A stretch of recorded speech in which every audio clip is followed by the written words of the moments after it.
So,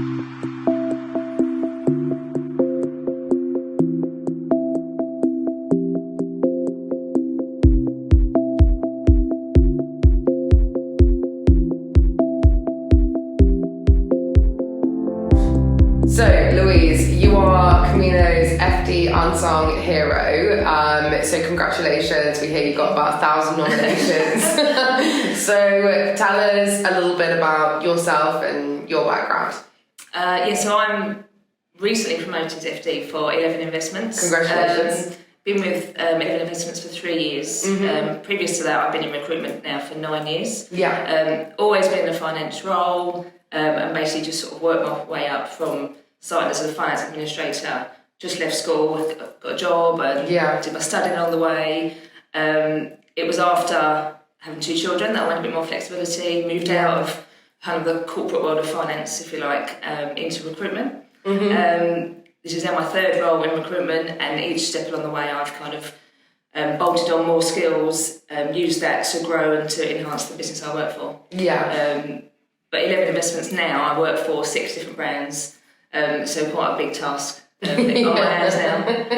And how does working in recruitment compare to the other businesses that you work for? I think, previously I've worked for really huge organisations, so working for kind of SMEs is quite a different role anyway. But the pace that we work at, I work for owners who want things changed now. There's not this big plan. Previous to that, it was always very much, we've got a plan, it's going to take us 6 months to roll this out, and off we go. Whereas now we go into a meeting or you get an email saying, right, we're going to change this, commission schemes are changing, we need to start reviewing, we want them in place next week kind of thing. So you're always on your toes, everything's fast, the team has to respond to how quick things change. But I think that's kind of driven me to be more successful than I probably thought I would ever be, just the pace and the want to do well. But no, I love the speed that we work at. I say that, and then every night another day is gone. So some things that some people say is that one of the most difficult things for finance people working in recruitment businesses is the recruiters. I guess because we're very different beasts. But what do you think makes a finance person well suited to working in the recruitment sector, personality-wise? Personality-wise, I guess I think it's just being available and someone that you can speak to, and you can, it's a two-way relationship. It's not just me dictating what they should do. I need to understand the issues and the problems that they're coming up against. My team, we're very open, we're very chatting, my door's always open kind of thing. I try and do now when we get new joiners, because it can be quite intimidating. I was just the finance director or was the head of finance. I sit and meet everyone who joins just to say, hi, this is me, this is the team, and this is what we do. Please never feel like you can't ask us a question. Because it's always, and it tends to be around commission and pay and things, and people are worried to ask, whereas that's your money, you're entitled to. Definitely come and, just come and ask, come and email. Now we've got the Teams chat, just do a quick Teams message. I think it's someone that's just more open, and we're not, as much as finance is quite a strict industry in the sense that we've got processes and ways that we need to do things.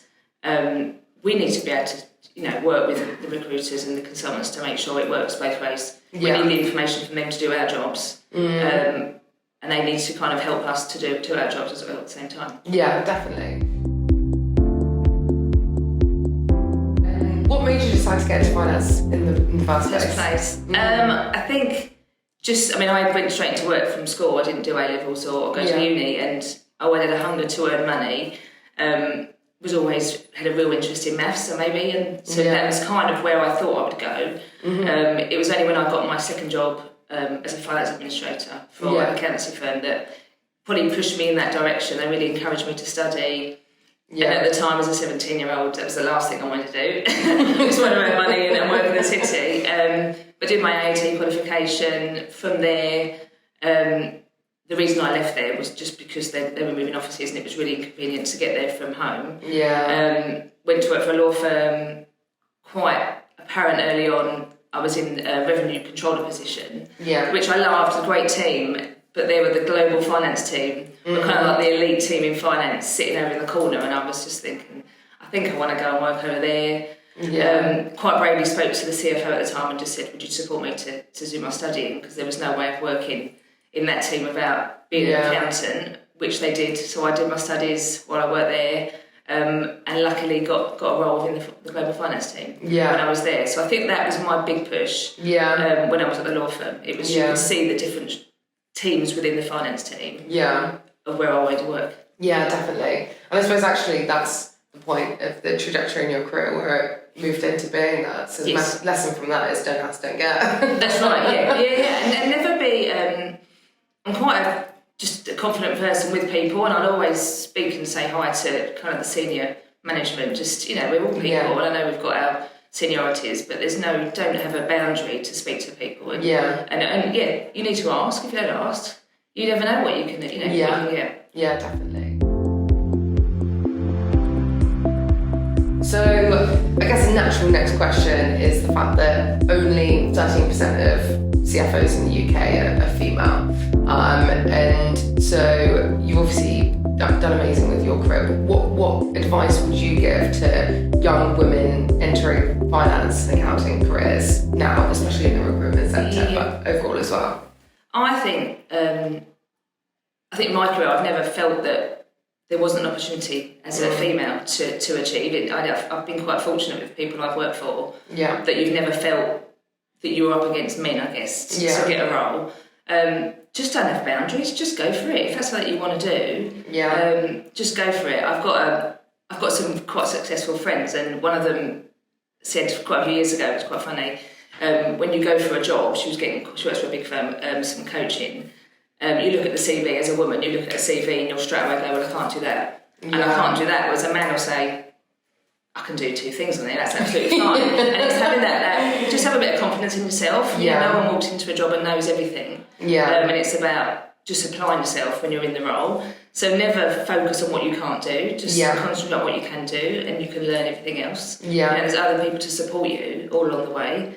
And even the people you work for, they haven't got the answers. They're relying on other people, as you will rely on other people to succeed. I think maybe it's just confidence in yourself, and don't let that be a barrier just because you're female that you can't achieve things. Yeah, definitely. I think that is one of the huge parts of it, is the imposter syndrome piece when people are going forward for other roles.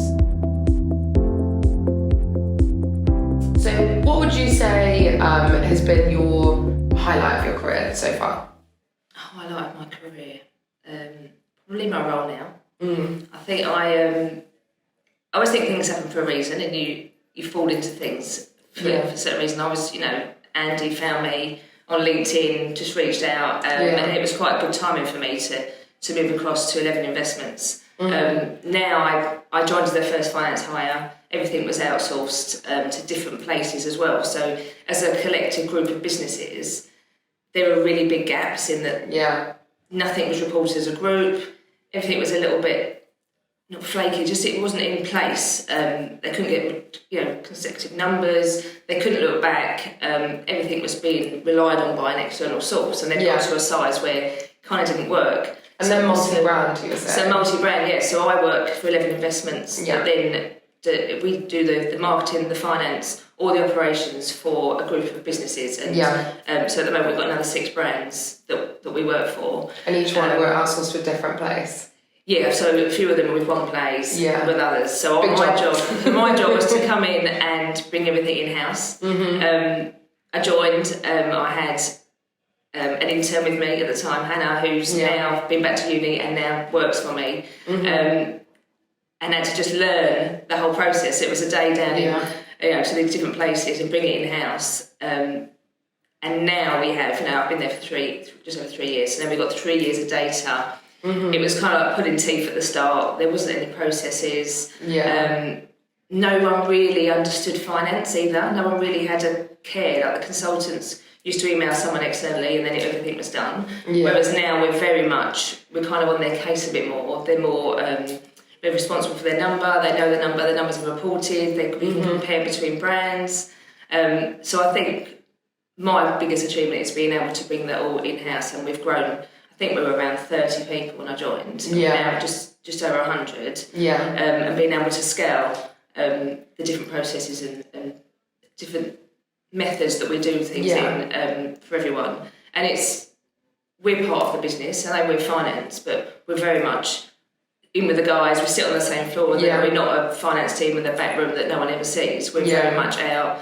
We have regular meetings with all the managers. We really try and get our face out there because it needs to work both ways. Yeah. And we've built a really nice relationship between the finance team and the sales floor, which I know is quite a struggle sometimes. I've worked in businesses where you're seen very separate, but we're not. We're very much one team. We all socialise together. We're not excluded from things that other people. The opportunities that are on the floor for the sales guys very much is there for the finance team as well. Yeah, because I think that's important as well, isn't it? And that's something that recruitment companies can solve from this, is the social integration part between the front office and support. So that makes sense. And incentivizing them in the same way as well, because I think that you'll retain people in support functions by incentivizing them with the same things that you incentivize salespeople, because that's the reason people choose the recruitment industry. Oh, it's very much social. I mean, we've got, I think it was probably this time last year, it was a little bit apparent that we weren't, we're not on the high flyers because we haven't really got a target, so it's really hard to include us. So for my team, there's three of us at the time, I implemented a quarterly target within the team. Yeah. And then we would go out, we've been on spa days, we've been out for a nice afternoon tea, just to keep the team together, something to drive for, and to make everyone work that bit harder to achieve a bit more and get the reward from it. Yeah, definitely. What advice would you give? Because there are going to be countless different SME recruitment businesses that were at the size that 11 Investments were just before you joined, that were on the cusp of growing and considering bringing somebody in-house perhaps. What would you say is the impact that bringing finance in-house at that point can have? Key I think at that point. It was becoming, the owners were doing the numbers. They were trying to pull numbers that were not accurate numbers. It was just numbers, and then everything seems fine. I think you need someone who, I really recommend someone with recruitment experience to come in that position. I agree. Because I've recently taken on a finance manager, and it's really hard with someone with no recruitment experience to understand the day-to-day interruptions, changes. We're looking at it this way. No, that's not quite right. You split wrong. This kind of thing. Yeah. I think it's key because you need to set the groundwork and the roots to be able to then grow. If everything's fallen over kind of now, and you're going to add 10, 20 heads, it's going to end up in a real muddle, and you're not going to see really how successful certain individuals are. I remember joining when I joined 11 Investments, and I did a quick profitability check on a few employees because there were questions around performance, and the results were very different to what the owners had expected, and almost questioned me and said, well, that can't be right because they haven't been performing. But they were a consistent performer, not massive numbers, but consistent. So actually they were more profitable than that person that was getting all the praise for doing one big fee every now and again. So it brings us to the front line, really, who is performing and who isn't. There's a real focus now on profitability. Different markets, there's stories behind certain ones, but generally, we need people to make money. If people are not making money in their seat, then it's just the cost of the business, which is fine for a time, but then you get to a point where you can't have lots of people that are not making money in their seat and covering their costs. And then growing, is cash flow is a big part of growing. You need to be able to afford to grow. You don't want to get to a point where you've run out of money. So it's the forecasting. It's knowing what you've already, we call it boarded and then invoiced and different dates and things, and we can forecast forward to say, okay, we know we've got this coming through here. This is a good time to recruit someone there because we know we're going to have enough cash. It gives them a few months to get their feet under the table and then start to build. But I think it is key if they're looking to really grow a business. Before you grow, you need to get somebody in to set the processes and get everything done. Just with the reporting. Reporting is so key. And what would you say would be the key? What are the key triggers for when someone should bring in a finance director, let's say? Because that's probably the question I get asked the most, and it's quite hard to answer based on whether they're perm or interim. But what would you say the triggers were? I guess for me, I joined as head of finance and recently promoted to finance director, and it's got to the point where I need to be making more decisions and seeing looking at numbers rather than producing the numbers. And I think that's where there was a big gap that we keep saying in the office, I'm so in the weeds of the day-to-day, and still am. I'm still trying to pull myself out.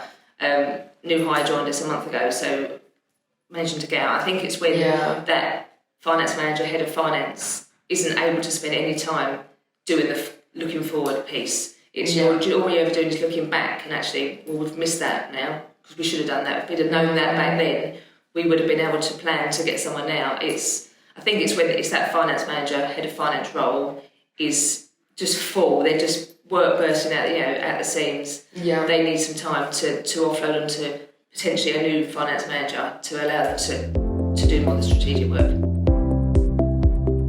You mentioned before that profitability of consultants is something that owner managers sometimes fail to look at. What would you say are the key performance indicators in the recruitment industry that almost get slept on or get forgotten about?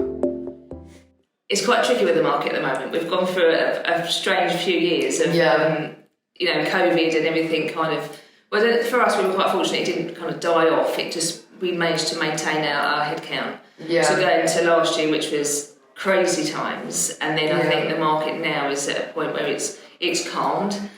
So I think we're going for the calm is now when we really need to look at the numbers. Last year was, everyone was performing. There was jobs flying in. That there was enough people to do the jobs. I think it's now looking at your performance over a period, maybe a quarter. Depends on the business and the cash that's available, and to really identify how hard people are working. There is still work out there to get, and it's whether people are prepared now to put the grunt work in to find the roles to place. Yeah.